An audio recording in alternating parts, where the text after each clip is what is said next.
Pemirsa, Saiful Mujani Research and Consulting (SMRC) melakukan survei berskala nasional pada 22 hingga 30 Maret 2016. Hasilnya, tingkat kepercayaan masyarakat kepada Presiden Joko Widodo meningkat signifikan.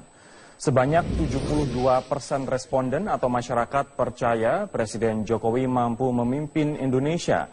Tren peningkatan ini apabila dibandingkan dengan survei 3 bulan yang lalu hanya sebesar 53%.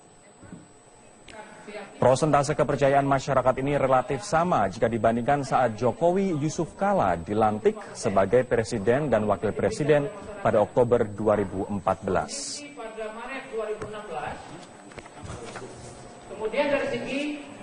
Kepercayaan masyarakat atas kepemimpinan Jokowi didasarkan pada indikator pertanyaan antara lain soal pembangunan infrastruktur, ketersediaan dan akses kepada kesehatan dan pendidikan.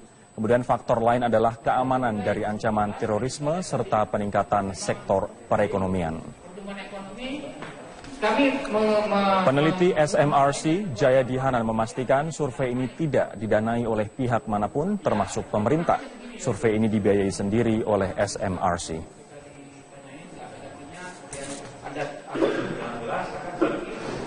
Adalah harga 300.000 dari target yang survei. Tapi itu rasa deg-degan apakah memang maka langkah-langkah itu.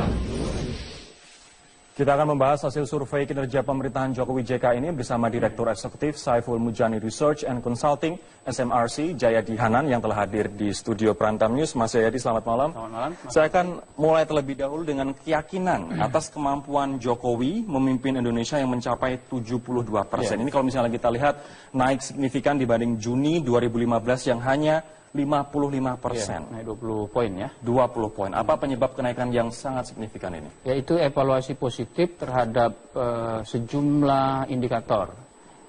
Misalnya dalam sisi ekonomi, meskipun masih banyak juga yang negatif. Kemudian ada evaluasi positif terhadap kondisi politik. Kemudian evaluasi positif terhadap kondisi penegakan hukum.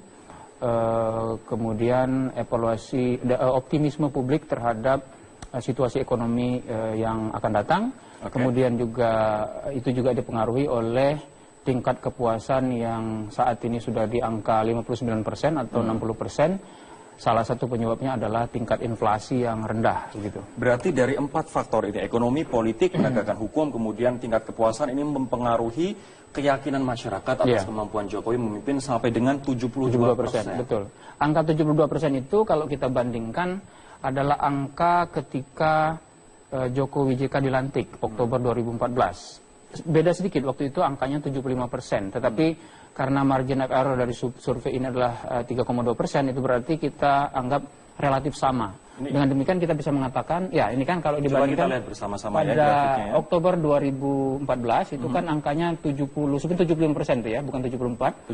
Kemudian pada Maret 2016 itu di angka 72. Ini perbedaannya di dalam margin adalah error. Garis yang merah ya. Yang merah ya, bisa juga paham, berarti Oktober 2014 itu paling kiri, 74% Mas ya. Betul, kemudian turun di Juni 2015, kemudian naik terus sampai dengan Maret 2016 menjadi 72%. Betul. Jadi kalau dengan demikian kita bisa mengatakan sekarang bahwa tingkat keyakinan publik kepada kemampuan Presiden Jokowi memimpin itu sudah pulih. Seperti ketika dia baru saja dipilih dan dilantik sebagai presiden. Kalau kita lihat garis biru ini adalah mereka yang tidak yakin dengan kemampuan Jokowi, ini pun jumlahnya terus turun. Terus menurun. Awalnya meningkat ya di hampir setahun pertama itu meningkat, lalu kemudian terus menurun seiring dengan makin berkurangnya gonjang-ganjing politik kalau kita perhatikan ya. Kalau kita perhatikan masa antara titik pertama sampai titik kedua itu antara Oktober 2014 sampai Juni 2015 itu kan banyak sekali peristiwa politik yang gonjang-ganjing. Ada perseteruan antar lembaga negara, ada keputusan-keputusan presiden yang dipertanyakan masyarakat dan seterusnya, ada persoalan dengan lembaga legislatif dan seterusnya.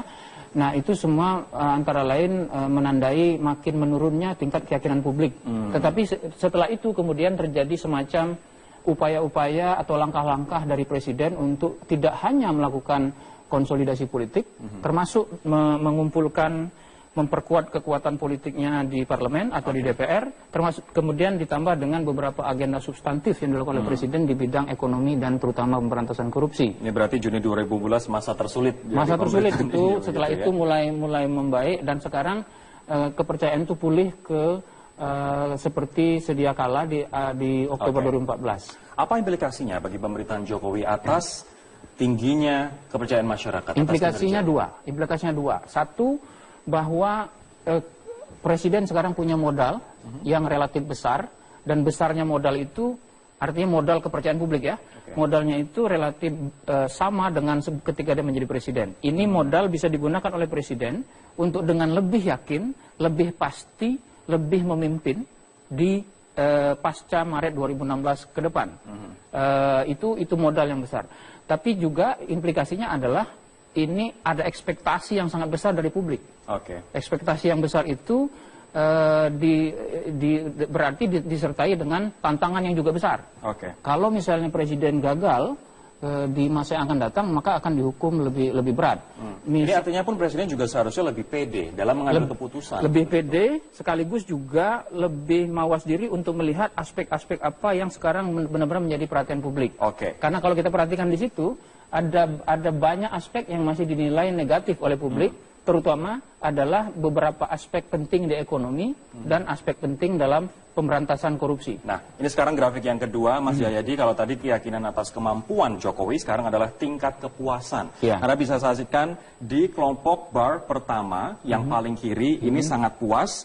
Kalau nomor 5 yang warna biru itu adalah paling baru ya, Maret 2016. Sementara yang kelompok kedua sebelah kanannya adalah cukup puas. Ini cukup tinggi untuk Maret 2016, warna yang paling biru pemirsa 54%. Artinya cukup puas dengan sangat puas adalah 59, puas jadi 59%. Dan itu kalau kita bandingkan dengan yang angka yang bar yang berwarna oranye, ya ketidakpuasan pada Juni 2015 itu besar sekali, 50% lebih, 55% ya. Jadi itu kepuasan negatif ketika itu. Dan sekarang kepuasannya sudah positif, yaitu hampir 60%, 59%. Tingkat kepuasan ini, kalau kita mau menggunakan data perbandingan, dibandingkan dengan masa periode pertama kepresidenan SBY, kan Maret 2016 itu berarti Presiden Jokowi sudah menjadi presiden selama 1,5 tahun. Nah, kalau kita bandingkan dengan 1,5 tahun pertama kepresidenan SBY periode pertama, tingkat kepuasan ini lebih tinggi dari Jokowi. Tahun 2004 berarti ya? Iya, 2006. Sekitar Maret 2006, SBY tingkat kepuasannya 55%. Gitu. Dan ini kalau dibandingkan dengan periode kedua Presiden SBY, itu tingkat kepuasannya sama. Hampir sama. Iya. Periode kedua masa yang sama ya, 1,5 tahun. Ini berarti ada kemungkinan kalau misalnya saja Jokowi lanjut terus, sampai dengan periode kedua, nanti di 1,5 tahun pertama bisa lebih tinggi daripada ini angka. Bisa saja, bisa ada potensi dia memiliki approval rating yang lebih tinggi kalau dia bisa betul-betul fokus pada agenda-agenda utama yang sudah dipesankan oleh masyarakat melalui survei ini. Ini ada juga yang menarik, Mas, data sebagai top of mind yang dipilih sebagai presiden bila pemilu digelar sekarang. Ini jauh sekali Joko Widodo kalau misalnya kita melihat 31,1%, pesaing terdekat adalah Prabowo Subianto 12,6%, sementara SBY 2,2%. Betul. Jadi memang pertanyaan itu untuk menunjukkan apakah saat ini masyarakat sudah ada alternatif kepemimpinan lain selain Jokowi. Itu juga bisa mengukur atau mengkonfirmasi tingkat kepercayaan dan keyakinan masyarakat kepada Jokowi. Dan ini konsisten dengan pernyataan kita pertama bahwa tingkat kepercayaan masyarakat tinggi, tingkat kepuasan masyarakat tinggi, maka tentu saja implikasinya dia akan dipilih kembali, kan gitu. Jadi satu, ini mengkonfirmasi data yang kita sebutkan di awal. Yang kedua, ini menunjukkan bahwa memang saat ini belum ada alternatif kepemimpinan yang di luar Jokowi sementara ini. Yang lain, nomor 2, 3, 4, kalau Anda perhatikan itu masih pemimpin-pemimpin lama. Pemimpin, belum ada sosok baru. Dan kemudian elektabilitasnya itu cenderung stagnan atau menurun. Baik. Mas, sebelum kita nanti jeda dan juga saya akan beralih fokus ke ekonomi, kemudian politik dan juga penegakan hukum, saya ingin Anda menyampaikan singkat saja seperti apa metodologi dari survei ini, kemudian jumlah respondennya berapa, margin of error berapa. Metodologinya seperti biasa, sampel diambil dengan cara multi-stage random sampling, kemudian jumlah sampel 1.220 orang. Dari 1.220 orang itu jumlah kuesioner yang bisa kita analisis 998 kuesioner. Dengan demikian maka margin of error-nya di kisaran plus minus 3,2%. Dan sampel ini menggambarkan karakteristik populasi Indonesia dari segi demografi maupun dari segi etnis, agama, dan sebagainya. Ini artinya dengan margin of error 3,2%, jumlah kuesioner yang berhasil diverifikasi 998, ini bisa diaplikasikan, ibaratnya ini mewakili seluruh masyarakat Indonesia. Betul. Jadi ini dari berbagai kategori dan analisis metodologis bahwa sampel yang kita analisis ini bisa dianggap mewakili populasi Indonesia. Dalam populasi itu artinya masyarakat Indonesia yang mempunyai hak pilih. Artinya umurnya 17 tahun ke atas. Baik, nanti kita akan fokus masuk ke bidang ekonomi, bidang politik, dan juga perdagangan hukum. Kami akan membahasnya saat lagi. Tetaplah bersama kami di Prime Time News. Kita akan lanjutkan lagi perbincangan kita sekarang terkait dengan kondisi ekonomi. Bagaimana persepsi masyarakat terkait dengan kondisi ekonomi? Ya, campuran antara positif dan negatif. Tapi kondisi ekonomi secara umum dalam hal kondisi ekonomi rumah tangga itu positif. Lebih banyak masyarakat yang mengatakan kondisi ekonomi rumah tangganya lebih baik dibandingkan sebelumnya.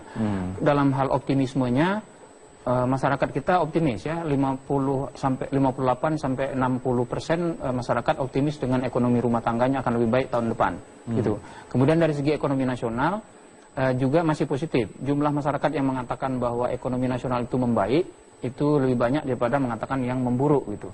Sementara dalam hal optimisme atas ekonomi nasional ke depan itu sama. Masyarakat kita hampir 60% menyatakan bahwa mereka yakin ekonomi nasional ke depan akan lebih baik. Begitu. Dari aspek dalam ekonomi ini, apa yang positif terhadap Jokowi dan apa yang masyarakat persepsikan masih negatif? Yang paling positif itu mungkin Anda nggak punya kita akan coba keluarkan ya datanya. Ada data ini. Yang paling positif itu ada pada pembangunan infrastruktur. Itu paling positif. Nomor 2 positif adalah layanan kesehatan, terutama yang ada di puskesmas. Ya, mungkin ini ada kaitannya dengan mulai dilaksanakannya BPJS secara lebih luas ya. Meskipun ada pihak yang mengatakan bahwa mungkin kalau BPJS itu nanti lebih, bukan yang ini ya, yang berbagai. Tapi ini adalah untuk kinerja ekonomi. Ini kinerja ekonomi lebih secara baik 37% ya Mas Jayadi. Kemudian tidak ada perubahan 32%. Yang mengatakan lebih buruk itu 27%. Ini pertanyaan mengenai bagaimana kondisi ekonomi rumah tangga. Ini evaluasi terhadap ekonomi mereka sendiri. Jadi evaluasi ekonomi itu ada 2. Pertama, mengevaluasi keadaan ekonomi rumah tangganya. Kemudian setelah itu kita menanyakan bagaimana dia melihat ekonomi secara nasional. Nah, dua-duanya positif. Kemudian setelah itu kita juga menanyakan apakah dia optimis dengan perkembangan ekonomi ke depan, baik ekonomi rumah tangganya maupun ekonomi nasional. Dan dua-duanya optimis. Tapi kalau misalnya kita masuk ke kebutuhan pokok, kebutuhan berobat, pendidikan, infrastruktur, ini cenderung positif untuk hal-hal seperti itu. Sementara yang negatif adalah soal ada top 3 atau top 4 ya, itu adalah kinerja pemerintah adalah mengurangi pengangguran dan kemudian menyediakan lapangan kerja. Ini sangat negatif. Ini masih sangat negatif. Sangat negatif ya. Yang mengatakan baik itu cuma 14%. Sisanya mengatakan sangat buruk atau tidak ada perubahan sama sekali. Demikian juga dengan upaya pemerintah untuk mengurangi jumlah orang miskin. Itu juga masih sangat negatif. Yang mengatakan baik hanya 17%. Sisanya mengatakan buruk atau tidak ada perubahan. Ini artinya PR justru ada di lapangan pekerjaan dan pengurangan orang miskin. Iya, ekonomi. Bahasa lebih lebih ringkasnya ekonomi dan infrastruktur. Artinya infrastruktur itu kan dinilai positif oleh masyarakat, karena itu PR berikutnya adalah mempertahankan dan meningkatkan infrastruktur itu. Tapi pada saat yang sama dari sisi ekonomi adalah mengatasi persoalan-persoalan real tadi, harga-harga kebutuhan pokok, pemerataan kesejahteraan, kemudian masalah lapangan pekerjaan, mengurangi orang miskin, mengurangi pengangguran. Baik, berarti PR pun juga masih banyak, begitu walaupun pencapaian-pencapaian sudah nyata dirasakan oleh masyarakat menurut survei ini. Tapi sekarang saya akan ke penegakan hukum. Tadi ekonomi ke penegakan hukum. Respon masyarakat terhadap penegakan hukum di era Jokowi JK seperti apa, Mas? Ada 2 hal di sini. Kalau dikaitkan korupsi ya, satu, masyarakat punya persepsi yang sudah positif terhadap upaya-upaya penegakan hukum. Ya, jadi meskipun masyarakat yang mengatakan masih buruk kondisi penegakan hukumnya juga masih cukup banyak, tetapi dibandingkan dengan yang mengatakan sudah lebih baik, itu lebih banyak, ada di kisaran 30%, ya. Kemudian artinya kondisi penegakan hukum secara umum, atau lebih spesifiknya upaya-upaya pemerintah untuk melakukan penegakan hukum, itu dinilai oleh masyarakat ada perbaikan. Tetapi dalam hal kondisi korupsi, sebagian besar masyarakat masih menilai bahwa korupsi kita makin banyak, atau justru korupsi kita itu makin marak. Dan kalau kita lihat apa yang terjadi di masyarakat melalui pemberitaan media atau yang kita lihat sendiri, memang wajar kalau masyarakat punya persepsi seperti itu. Anda tadi di awal bilang sementara para anggota DPR berkelindan dengan berbagai kasus-kasus korupsi, ya, yang juga sebetulnya melibatkan birokrat juga di beberapa tempat. Tapi berita-berita seperti itu kemudian salah satu yang menyumbang kepada persepsi negatif masyarakat terhadap kondisi korupsi. Korupsi masih banyak. Tapi bagaimana dengan persepsi masyarakat terhadap niat dan juga political will dari pemerintahan saat ini untuk memerangi korupsi? Ya, itu terkait dengan kondisi penegakan hukum. Nah, seperti saya bilang tadi, kondisi penegakan hukum dinilai sudah positif oleh masyarakat, meskipun masih banyak yang mengatakan tidak ada perubahan sama sekali atau penegakan hukumnya masih buruk. Artinya termasuk di dalamnya adalah upaya-upaya pemerintah untuk konsisten melakukan penanganan terhadap korupsi. Oke, ini sekarang saya akan masih ke penegakan hukum, Mas Jayadi, terkait dengan keputusan dari Presiden untuk menunda pembahasan revisi Undang-Undang KPK. Apakah ini mendongkrak persepsi publik terhadap pemerintah yang against korupsi, atau masyarakat menginginkan sebenarnya itu dibatalkan saja? Betul, jadi 61% lebih masyarakat yang kita survei, artinya masyarakat Indonesia setuju dengan kebijakan Presiden untuk menunda pembatasan itu. Tapi ada 25%, 24,9 tepatnya di survei ini, yang mengatakan bahwa mereka tidak setuju dengan penundaan itu.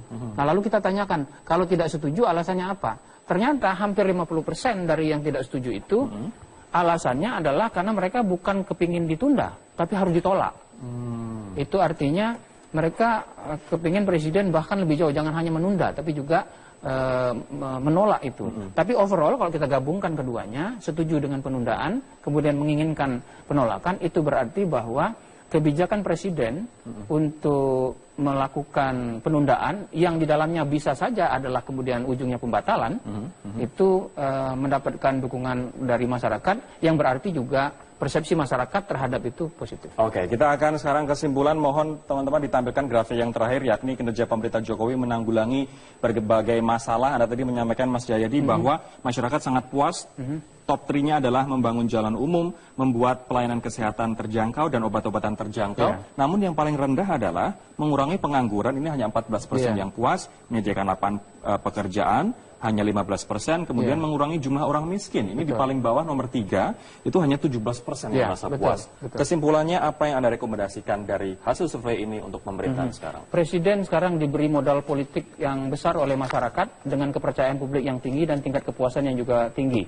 Tetapi tingkat kepuasan itu akan menurun, tingkat kepercayaan itu bisa juga menurun apabila Presiden tidak mengerjakan PR ekonomi ini, yaitu masalah pengangguran, masalah pengentasan kemiskinan, masalah penyediaan kebutuhan pokok, bahan-bahan kebutuhan pokok yang terjangkau, dan pemerataan kesejahteraan. Plus tadi, soal korupsi. Baik, Jayadi Hanan, Direktur Eksekutif Saiful Mujani Research and Consulting. Terima kasih atas waktunya malam hari ini. Demikianlah perbincangan kami dengan Jayadi Hanan. Pemirsa, kami masih akan kembali dengan dialog yang kedua, yakni meski LHKPN bersifat wajib bagi para pejabat penyelenggara negara, puluhan ribu penyelenggara negara ternyata masih belum melaporkan harta kekayaannya pada KPK, termasuk diantaranya 182 anggota DPR RI. Mengapa LHKPN seolah tidak dianggap serius oleh pejabat publik? Kami akan menghadirkan perbincangannya sesaat lagi.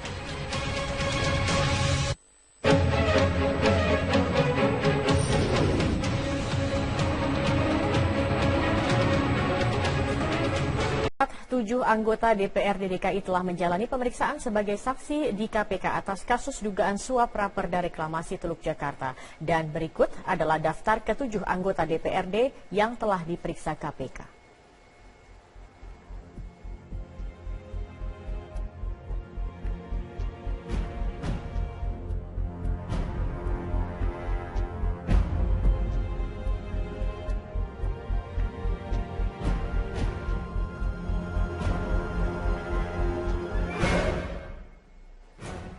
Menanggapi hal ini, Ketua Badan Kehormatan DPRD DKI Jakarta Abdurrahman Suhaimi menyatakan belum ada sikap yang diambil oleh Badan Kehormatan terhadap 7 anggota DPRD. Pihaknya menunggu hasil dari proses hukum jika ada anggota DPRD yang terbukti melanggar kode etik dan hukum. Kalau jadikan saksi itu kan bukan orang yang salah, ya kan? Jadi BK itu kalau ada laporan. Jadi BK tidak cari-cari kesalahan, tidak memburu orang untuk dibuktikan begini dan begitu, enggak. Tetapi BK itu berdasarkan laporan. Kalau ada laporan. Berdasarkan data perizinan lingkungan, material pasir untuk pembangunan proyek reklamasi di Teluk Jakarta berasal dari Kabupaten Serang, Banten. Namun dari hasil sidak Komisi 4, DPR hari ini menemukan sejumlah masalah terkait penambangan pasir yang dilakukan. Inilah lokasi Desa Lontar yang ada di Kecamatan Tirtayasa, Kabupaten Serang, Provinsi Banten. Desa ini merupakan salah satu desa yang menyuplai kebutuhan pasir bagi proyek reklamasi pulau di Teluk Jakarta. Dan dari lokasi pesisir Desa Lontar ini saya bisa melihat keberadaan Pulau Tunda yang disebut-sebut juga menjadi penyuplai pasir bagi kebutuhan proyek reklamasi pulau-pulau yang ada di Teluk Jakarta juga. Komisi 4 DPR hari ini meninjau langsung sejumlah lokasi penambangan pasir yang digunakan untuk menyuplai proyek reklamasi di Teluk Jakarta.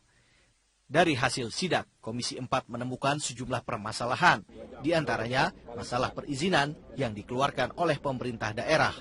Komisi 4 DPR akan berkoordinasi dengan pihak terkait untuk menindaklanjuti temuan hari ini. Isi peraturannya nanti kita lihat. Kita akan koordinasi untuk melakukan fungsi pengawasan dengan KKP dan Kementerian Lingkungan Hidup dan Kehutanan. Apakah dari sisi AMDAL sudah terpenuhi apa tidak? Kemudian dari sisi izin-izin, apakah dari KKP mengeluarkan izin apa tidak? Itu semuanya akan kita kaji secara akademis. Sementara itu, menanggapi temuan Komisi 4, Bupati Serang Ratu Tatu Khosyah mengaku izin pengerukan di wilayahnya merupakan wewenang Bupati terdahulu. Saya selaku Bupati Kabupaten Serang belum pernah mengeluarkan karena saya baru dilantik Februari 2016 yang lalu. Dan keluar Undang-Undang Nomor 23 2014. Sejak tahun 2015 itu perizinan dilakukan oleh pemerintah Provinsi Banten. Dan izin yang sebelumnya itu dilakukan oleh Pak Bupati sebelum saya. Setidaknya ada 8 perusahaan penambangan pasir laut di wilayah Serang, Banten yang menyuplai pasir untuk proyek reklamasi di Teluk Jakarta. Selain masalah regulasi, masyarakat juga mengeluhkan perusahaan yang menyalahi aturan terkait lokasi penambangan dan waktu penambangan yang mengganggu aktivitas warga. Dari Serang, Banten, Dade Salempesi, Syahdam, Metro TV. Pemirsa, Saiful Mujani Research and Consulting SMRC melakukan survei berskala nasional pada 22 hingga 30 Maret 2016. Hasilnya, tingkat kepercayaan masyarakat kepada Presiden Joko Widodo meningkat signifikan. Sebanyak 72% responden atau masyarakat percaya Presiden Jokowi mampu memimpin Indonesia. Tren peningkatan ini apabila dibandingkan dengan survei 3 bulan yang lalu hanya sebesar 53%. Prosentase kepercayaan masyarakat ini relatif sama jika dibandingkan saat Jokowi Yusuf Kala dilantik sebagai Presiden dan Wakil Presiden pada Oktober 2014.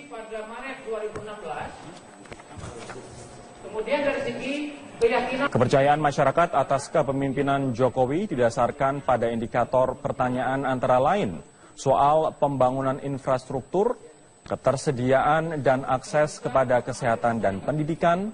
Kemudian faktor lain adalah keamanan dari ancaman terorisme serta peningkatan sektor perekonomian. Peneliti SMRC Jayadi Hanan memastikan survei ini tidak didanai oleh pihak manapun termasuk pemerintah. Survei ini dibiayai sendiri oleh SMRC.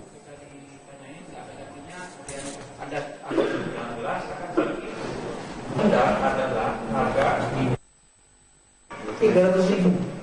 Dari target yang survei, tapi itu rasa deg-degan apakah memang maka langkah-langkah itu Kita akan membahas hasil survei kinerja pemerintahan Jokowi JK ini bersama Direktur Eksekutif Saiful Mujani Research and Consulting SMRC Jayadi Hanan yang telah hadir di studio Prantam News. Mas Jayadi, selamat malam. Selamat malam. Saya akan mulai terlebih dahulu dengan keyakinan atas kemampuan Jokowi memimpin Indonesia yang mencapai 72%. Ini kalau misalnya kita lihat naik signifikan dibanding Juni 2015 yang hanya 55%. Naik 20 poin ya. 20 poin. Apa penyebab kenaikan yang sangat signifikan ini? Yaitu evaluasi positif terhadap sejumlah indikator. Misalnya dalam sisi ekonomi, meskipun masih banyak juga yang negatif. Kemudian ada evaluasi positif terhadap kondisi politik. Kemudian evaluasi positif terhadap kondisi penegakan hukum. Kemudian evaluasi optimisme publik terhadap situasi ekonomi yang akan datang. Kemudian juga itu juga dipengaruhi oleh tingkat kepuasan yang saat ini sudah di angka 59% atau 60%. Salah satu penyebabnya adalah tingkat inflasi yang rendah. Gitu. Berarti dari 4 faktor ini, ekonomi, politik, penegakan hukum, kemudian tingkat kepuasan ini mempengaruhi keyakinan masyarakat atas kemampuan Jokowi memimpin sampai dengan 72%. Betul. Angka 72% itu kalau kita bandingkan adalah angka ketika Jokowi JK dilantik Oktober 2014. Beda sedikit, waktu itu angkanya 75%. Tetapi karena margin of error dari survei ini adalah 3,2%, itu berarti kita anggap relatif sama. Dengan demikian kita bisa mengatakan, ya ini kan kalau dibandingkan kita lihat bersama-sama pada ya, Oktober 2014 itu kan angkanya 75% itu ya, bukan 74. Kemudian pada Maret 2016 itu di angka 72. Ini perbedaannya di dalam margin adalah error. Garis yang merah ya. Yang merah ya atas. Juga paham, berarti Oktober 2014 itu paling kiri, 74% Mas ya? Ya. Betul, kemudian turun di Juni 2015. Kondisi ekonomi secara umum dalam hal kondisi ekonomi rumah tangga itu positif. Lebih banyak masyarakat yang mengatakan kondisi ekonomi rumah tangganya lebih baik dibandingkan sebelumnya. Dalam hal optimismenya, masyarakat kita optimis ya, 58 sampai 60% masyarakat optimis dengan ekonomi rumah tangganya akan lebih baik tahun depan. Gitu. Kemudian dari segi ekonomi nasional juga masih positif. Jumlah masyarakat yang mengatakan bahwa ekonomi nasional itu membaik itu lebih banyak daripada mengatakan yang memburuk gitu. Sementara dalam hal optimisme atas ekonomi nasional ke depan itu sama. Masyarakat kita hampir 60% menyatakan bahwa mereka yakin ekonomi nasional ke depan akan lebih baik. Begitu. Dari aspek dalam ekonomi ini, apa yang positif terhadap Jokowi dan apa yang masyarakat persepsikan masih negatif? Yang paling positif itu mungkin Anda nggak punya kita akan coba keluarkan ya datanya. Yang ada data ini. Yang paling positif itu ada pada pembangunan infrastruktur. Itu paling positif. Nomor 2 positif adalah layanan kesehatan, terutama yang ada di puskesmas. Ya, mungkin ini ada kaitannya dengan mulai dilaksanakannya BPJS secara lebih luas ya. Meskipun ada pihak yang mengatakan bahwa mungkin kalau BPJS itu nanti lebih bukan yang ini yang berbagai. Tapi ini adalah untuk kinerja ekonomi. Ini kinerja ekonomi lebih secara baik 37% ya Mas Jayadi ya. Kemudian tidak ada perubahan 32%. Yang mengatakan lebih buruk itu 27%. Ini pertanyaan mengenai bagaimana kondisi ekonomi rumah tangga. Ini evaluasi terhadap ekonomi mereka sendiri. Jadi evaluasi ekonomi itu ada 2. Pertama, mengevaluasi keadaan ekonomi rumah tangganya. Kemudian setelah itu kita menanyakan bagaimana dia melihat ekonomi secara nasional. Nah, dua-duanya positif. Kemudian setelah itu kita juga menanyakan apakah dia optimis dengan perkembangan ekonomi ke depan, baik ekonomi rumah tangganya maupun ekonomi nasional. Dan dua-duanya optimis. Tapi kalau misalnya kita masuk ke kebutuhan pokok, kebutuhan berobat, pendidikan, infrastruktur, ini cenderung positif untuk hal-hal seperti itu. Sementara yang negatif adalah ada top 3 atau top 4 ya, itu adalah kinerja pemerintah adalah mengurangi pengangguran dan kemudian menyediakan lapangan kerja. Ini sangat negatif. Ini masih sangat negatif. Sangat negatif ya. Yang mengatakan baik itu cuma 14%. Sisanya mengatakan sangat buruk atau tidak ada perubahan sama sekali. Demikian juga dengan upaya pemerintah untuk mengurangi jumlah orang miskin. Itu juga masih sangat negatif. Yang mengatakan baik hanya 17%. Sisanya mengatakan buruk atau tidak ada perubahan. Ini artinya PR justru ada di lapangan pekerjaan dan pengurangan orang miskin. Iya, ekonomi. bahasa lebih lebih ringkasnya ekonomi dan infrastruktur. Artinya infrastruktur itu kan dinilai positif oleh masyarakat, karena itu PR berikutnya adalah mempertahankan dan meningkatkan infrastruktur itu. Tapi pada saat yang sama dari sisi ekonomi adalah mengatasi persoalan-persoalan real tadi, harga-harga kebutuhan pokok, pemerataan kesejahteraan, kemudian masalah lapangan pekerjaan, mengurangi orang miskin, mengurangi pengangguran. Baik, berarti PR pun juga masih banyak, begitu walaupun pencapaian-pencapaian sudah nyata dirasakan oleh masyarakat menurut survei ini. Tapi sekarang saya akan ke penegakan hukum. Tadi ekonomi ke penegakan hukum. Respon masyarakat terhadap penegakan hukum di era Jokowi JK seperti apa, Mas? Ada dua hal di sini. Kalau dikaitkan korupsi ya, satu, masyarakat punya persepsi yang sudah positif terhadap upaya-upaya penegakan hukum. Ya, jadi yaitu hampir 60%, 59%. Tingkat kepuasan ini kalau kita mau menggunakan data perbandingan dibandingkan dengan masa periode pertama kepresidenan SBY, kan Maret 2016 itu berarti Presiden Jokowi sudah menjadi presiden selama 1,5 tahun. Nah, kalau kita bandingkan dengan 1,5 tahun pertama kepresidenan SBY periode pertama, tingkat kepuasan ini lebih tinggi yang Jokowi. Tahun 2004 berarti ya? Iya, 2006. Sekitar Maret 2006, SBY tingkat kepuasannya 55%. Gitu. Dan ini kalau dibandingkan dengan periode kedua Presiden SBY, itu tingkat kepuasannya sama. Hampir sama. Ya. Periode kedua masa yang sama ya, 1,5 tahun. Ini berarti ada kemungkinan kalau misalnya saja Jokowi lanjut terus, sampai dengan periode kedua, nanti di 1,5 tahun pertama bisa lebih tinggi daripada ini angkanya. Bisa saja, bisa ada potensi dia memiliki approval rating yang lebih tinggi kalau dia bisa betul-betul fokus pada agenda-agenda utama yang sudah dipesankan oleh masyarakat melalui survei ini. Ini ada juga yang menarik, Mas, data sebagai top of mind yang dipilih sebagai presiden bila pemilu digelar sekarang. Ini jauh sekali Joko Widodo kalau misalnya kita melihat 31,1%, pesaing terdekat adalah Prabowo Subianto 12,6%, sementara SBY 2,2%. Betul. Jadi memang pertanyaan itu untuk menunjukkan apakah saat ini masyarakat sudah ada alternatif kepemimpinan lain selain Jokowi. Itu juga bisa mengukur atau mengkonfirmasi tingkat kepercayaan dan keyakinan masyarakat kepada Jokowi. Dan ini konsisten dengan pernyataan kita pertama bahwa tingkat kepercayaan masyarakat tinggi, tingkat kepuasan masyarakat tinggi, maka tentu saja implikasinya dia akan dipilih kembali, kan gitu.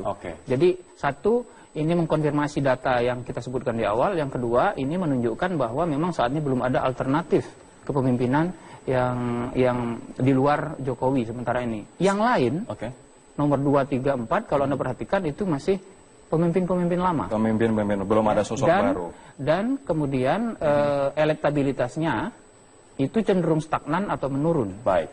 Mas, sebelum kita nanti jeda dan juga saya akan beralih fokus ke ekonomi, kemudian politik dan juga penegakan hukum, saya ingin Anda menyampaikan singkat saja seperti apa metodologi dari survei ini, kemudian jumlah respondennya berapa, margin of error berapa. Metodologinya seperti biasa, multi-stage, sampel diambil dengan cara multi-stage random sampling, kemudian jumlah sampel 1.220 orang. Dari 1.220 orang itu jumlah kuesioner yang bisa kita analisis 998 kuesioner. Dengan demikian maka margin of error-nya di kisaran plus minus 3,2%.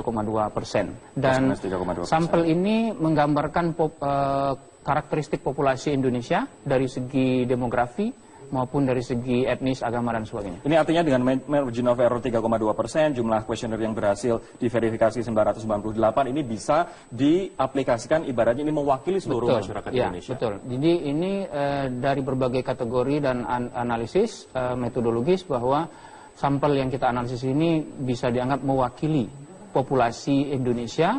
Dalam populasi itu artinya masyarakat Indonesia yang mempunyai hak pilih. Artinya yang umurnya 17 tahun ke atas. Baik, nanti kita akan fokus masuk ke bidang ekonomi, bidang politik dan juga perdagangan hukum. Kami akan membahasnya sesaat lagi, tetaplah bersama kami di Prime Times.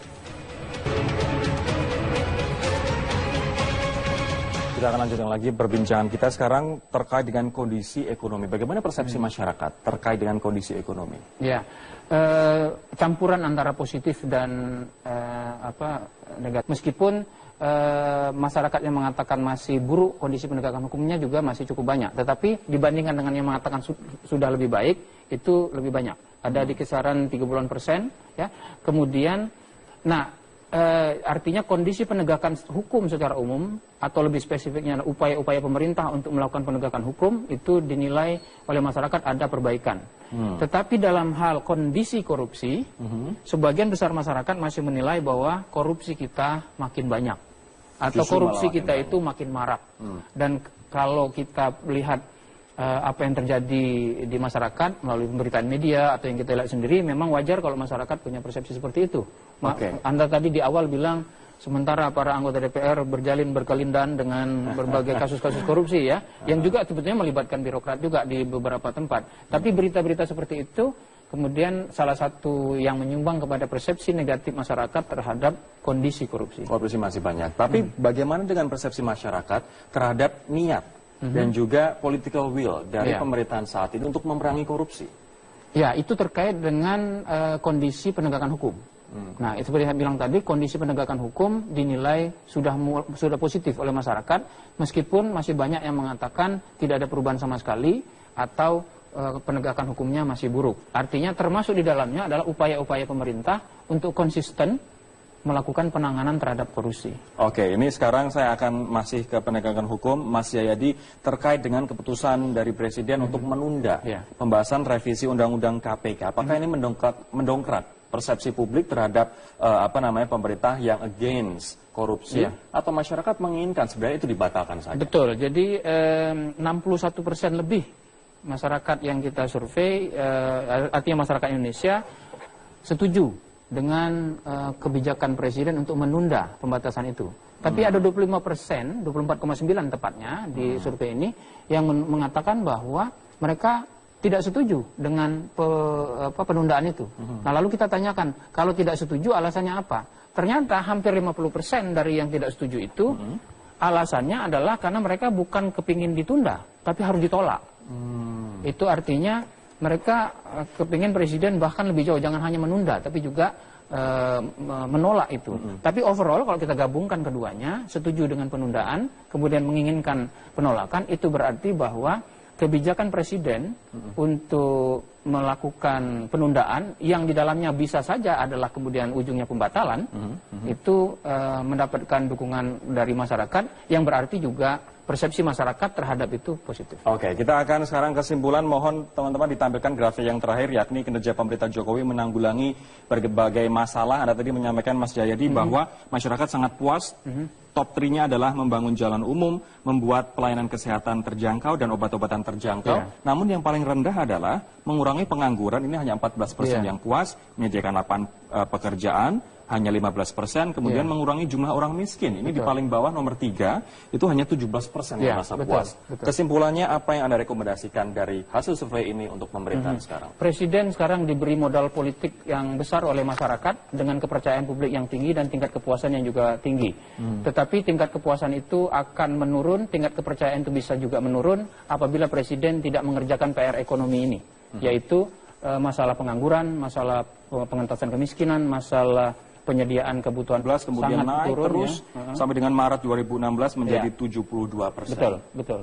Jadi kalau dengan demikian kita bisa mengatakan sekarang bahwa tingkat keyakinan publik kepada kemampuan Presiden Jokowi memimpin itu sudah pulih, seperti ketika dia baru saja dipilih dan dilantik sebagai presiden. Kalau kita lihat garis biru, ini adalah mereka yang tidak yakin dengan kemampuan Jokowi, ini pun jumlahnya terus turun. Terus menurun. Awalnya meningkat ya di hampir setahun pertama itu meningkat, lalu kemudian terus menurun seiring dengan makin berkurangnya gonjang-ganjing politik. Kalau kita perhatikan ya, kalau kita perhatikan masa antara titik pertama sampai titik kedua itu antara Oktober sampai dengan Oktober 2014 sampai Juni 2015 itu kan banyak sekali peristiwa politik yang gonjang-ganjing. Ada perseteruan antar lembaga negara, ada keputusan-keputusan presiden yang dipertanyakan masyarakat dan seterusnya, ada persoalan dengan lembaga legislatif dan seterusnya. Nah, itu semua antara lain menandai makin menurunnya tingkat keyakinan publik. Tetapi setelah itu kemudian terjadi semacam upaya-upaya atau langkah-langkah dari presiden untuk tidak hanya melakukan konsolidasi politik, termasuk mengumpulkan memperkuat kekuatan politiknya di parlemen atau di DPR, termasuk kemudian ditambah dengan beberapa agenda substantif yang dilakukan oleh Presiden di bidang ekonomi dan terutama pemberantasan korupsi. Ini berarti Juni 2012 masa tersulit. Masa tersulit itu, gitu, setelah itu mulai membaik dan sekarang kepercayaan itu pulih ke seperti sedia kala di Oktober 2014. Apa implikasinya bagi pemerintahan Jokowi atas tingginya kepercayaan masyarakat? Implikasinya dua. Satu, bahwa Presiden sekarang punya modal yang relatif besar, dan besarnya modal itu artinya modal kepercayaan publik ya. Modalnya itu relatif sama dengan ketika dia menjadi Presiden. Ini modal bisa digunakan oleh Presiden untuk dengan lebih yakin, lebih pasti, lebih memimpin di pasca Maret 2016 ke depan. Itu modal yang besar. Tapi juga implikasinya adalah ini ada ekspektasi yang sangat besar dari publik. Ekspektasi yang besar itu berarti disertai dengan tantangan yang juga besar. Kalau misalnya Presiden gagal di masa yang akan datang, maka akan dihukum lebih berat. Ini artinya pun Presiden juga seharusnya lebih pede dalam mengambil keputusan. Lebih pede, sekaligus juga lebih mawas diri untuk melihat aspek-aspek apa yang sekarang benar-benar menjadi perhatian publik. Karena kalau kita perhatikan di situ, ada banyak aspek yang masih dinilai negatif oleh publik, terutama adalah beberapa aspek penting di ekonomi dan aspek penting dalam pemberantasan korupsi. Nah, ini sekarang grafik yang kedua, Mas Jayadi. Kalau tadi keyakinan atas kemampuan Jokowi, sekarang adalah tingkat kepuasan. Anda bisa saksikan di kelompok bar pertama yang paling kiri, ini sangat puas. Kalau nomor 5 yang warna biru itu adalah paling baru ya, Maret 2016. Sementara yang kelompok kedua sebelah kanannya adalah cukup puas. Ini cukup tinggi untuk Maret 2016, warna yang paling biru, pemirsa 54%. Artinya cukup puas dengan sangat puas adalah 59, puas jadi 59%. Sementara, dan itu kalau kita bandingkan dengan yang angka yang bar yang berwarna oranye, ya ketidakpuasan pada Juni 2015 itu besar sekali, 50% lebih, 55% ya. Jadi itu kepuasan negatif ketika itu. Dan sekarang kepuasannya sudah positif.